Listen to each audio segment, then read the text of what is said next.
রাগ করে ঘর থেকে বেরিয়ে পড়লাম।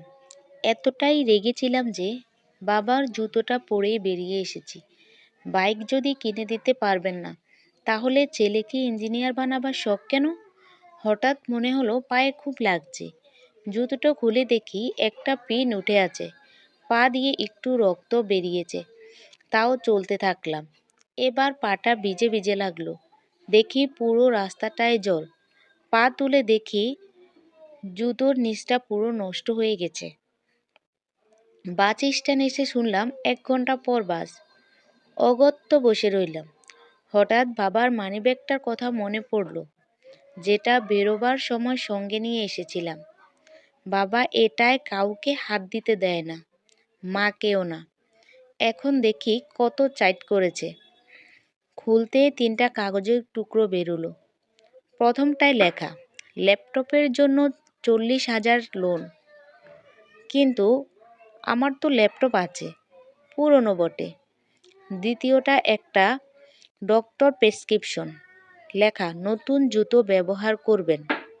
নতুন জুতো? মা যখনই বাবাকে জুতো কেনার কথা বলতো, বাবার উত্তর ছিল, আরে এটা এখনো 6 মাস চলবে।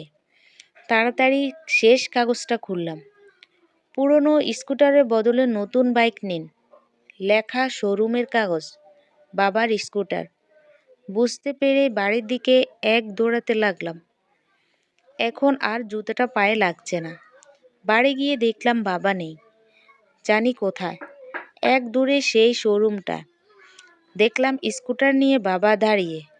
আমি ছুটে গিয়ে বাবাকে জড়িয়ে ধরলাম। কাঁদতে কাঁদতে বাবার কাঁধটা ভিজিয়ে ফেললাম।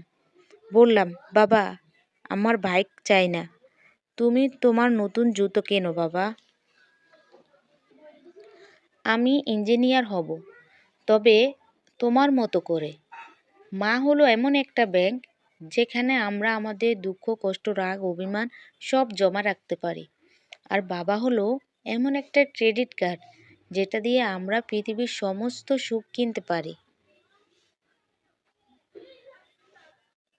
ভিডিওটি ভালো লাগলে অবশ্যই জানাবেন। আর এরকম সুন্দর সুন্দর গল্প শুনতে চ্যানেলটি সাবস্ক্রাইব করুন আর পাশে থাকা বেল আইকনটি বাজিয়ে নিন। আর যদি ফেসবুক থেকে দেখেন, তাহলে ফেসবুক পেজটি ফলো করে দিন, যাতে পরবর্তী ভিডিও সবার আগে আপনি দেখতে পারেন।